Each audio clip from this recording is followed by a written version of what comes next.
So, how do you make a single malt that tastes like Cherry Bakewell?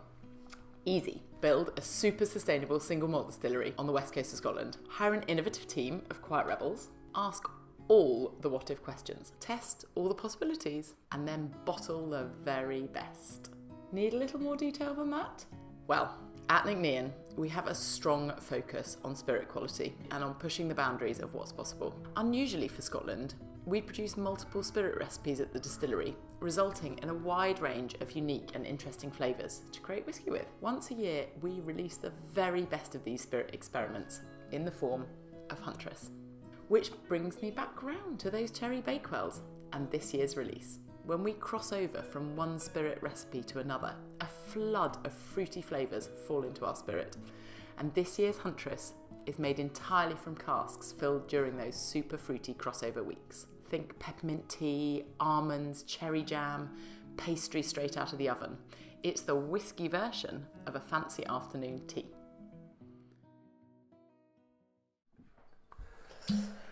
So, okay, I am going to talk a little bit about the history here. So, when I started Nc'nean, I really wanted to create these two types of spirit. The first one, that's always been the feature of the whiskies that we've released, is this delicious, light, fruity recipe designed to make an absolutely beautiful young whisky. But in conversations with Dr. Jim Swan, who was our amazing master distiller, who sadly passed away in 2017, I also talked to him about how you create a delicious, really old whiskey. And he was like, oh no, you make that totally differently. Yeah. So we came up with this idea of doing two spirit recipes. So there's one which has these high cut points, really light and fruity, and then there's this recipe designed for long maturation. So we decided to do this. We don't do huge amounts of the long maturation one, 10% of our production a year, but this amazing thing happened when we were transitioning from the old recipe, or the long maturation recipe, to the young recipe. We found that we were getting these incredible flavours in that first week. We could taste it, we could smell it, we could also see it on the analysis that we have done on the spirit, and all of these incredibly fruity flavours were flooding out into the spirit on the first week that we were back on this young recipe after the long maturation recipe, which we weren't expecting. But turned out to be a bonus of doing things a little bit differently.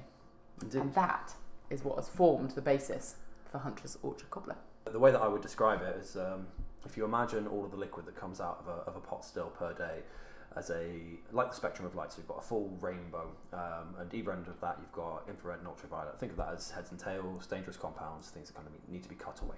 Nc'nean's normal approach is to take this tight, high cut. So you have this big spectrum, and we're taking the very first bit and we're stopping way before we need to from a sort of an alcohol safety point of view. We're just taking this great, clean, fruity, light spirit. In a rainbow, let's say red through green. But that's longer term maturation spirit, the older recipe, that's more like cutting kind of orange through to purple. So we have this big broad range, and you've got a lot of the richer, denser flavours that take a long time to develop and mature. But having two recipes there means that there's going to be a shift when we move these cut points around. And you're going to get all of the build up from one style of spirit flood through into the other. So for example, when we're on old recipe and we're taking this kind of orange through purple approach, we're getting a build up of red, of really light, really fruity, really bright compounds in the still. So that's building up in the frames receiver, and then when we switch back recipes and switch back to that red through green recipe, we're getting all like 6 weeks worth, in this case, of these high, bright, fruity, light compounds come flooding through. So it's the same Nc'nean spirit with all the flavours that we normally get, plus 6 weeks worth of hyper brightness, hyper fruitiness, hyper intensity. And it's like our cut points have been excluding those really fruity compounds for the old recipe. Yeah. And they're just dying to get out of jail in the faints receiver.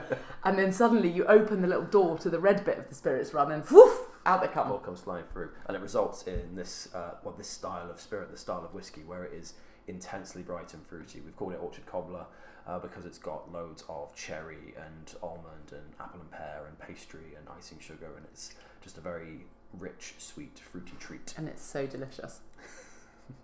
With a dash of mint tea as well. With a little bit of mint tea. Cheers. Cheers.